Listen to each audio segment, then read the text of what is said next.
Sonolibro presenta El laberinto de agua, de Eric Fratini.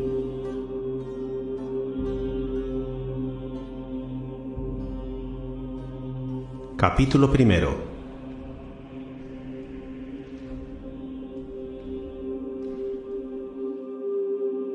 Alejandría, año 68 de nuestra era.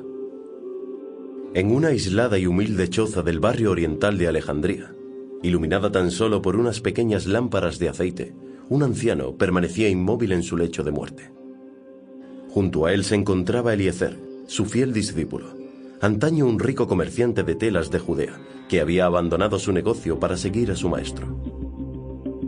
Los protagonistas de la tragedia vivida 35 años atrás ya no existían. Habían transcurrido poco más de 3 décadas desde que Jesucristo fuera crucificado en el Gólgota.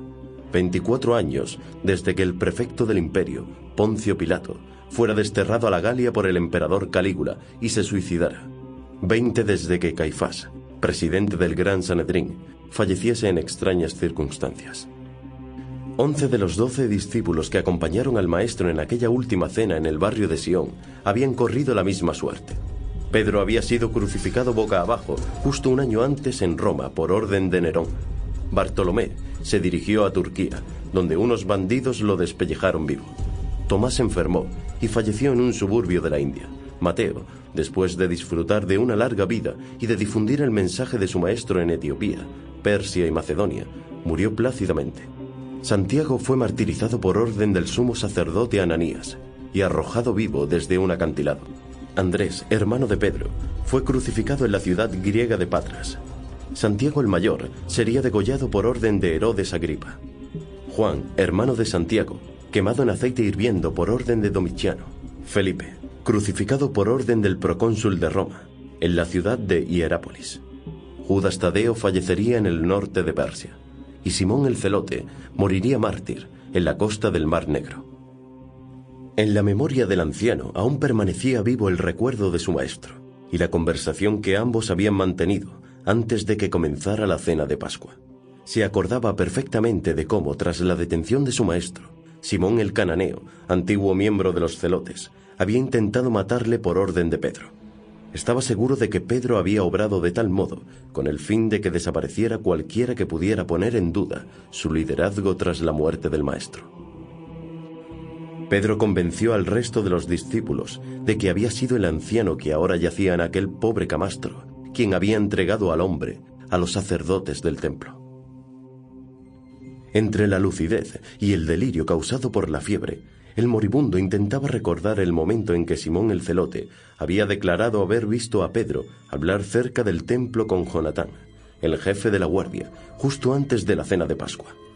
Pero después del apresamiento de su maestro en Getsemaní, los acontecimientos se precipitaron tan rápidamente que nadie volvió a preguntarle a Simón por aquel extraño encuentro entre el jefe de la guardia del templo y Pedro. Para el anciano, el único superviviente de los 13 comensales que habían asistido a aquella cena, esa conversación se había convertido en una de las incógnitas que le acompañarían hasta el momento mismo de su muerte, en aquel oscuro y solitario rincón del norte de Egipto. Eliezer rompió el silencio de sus recuerdos. Intentó incorporarle en el camastro para darle un poco de agua en un recipiente de barro, pero se ahogaba. Fiel Eliezer, tú debes ser el heredero de mi palabra, sentenció. Está bien, maestro, pero intente beber un poco de agua, replicó resignado el discípulo. El anciano consiguió apartar bruscamente el recipiente de sus labios y se dirigió a su discípulo. Eliezer, coge pliegos de papiro y escribe lo que voy a relatarte. Si muero sin revelarte las palabras que me dijo mi maestro antes de ser apresado y condenado, jamás los herederos de su palabra podrán conocer la verdad. Si fallezco, esos hechos morirán conmigo, dijo con cierto aire de misterio. Está bien, maestro, pero debería descansar un poco, pidió. De ninguna manera, protestó. Sample complete. Ready to continue?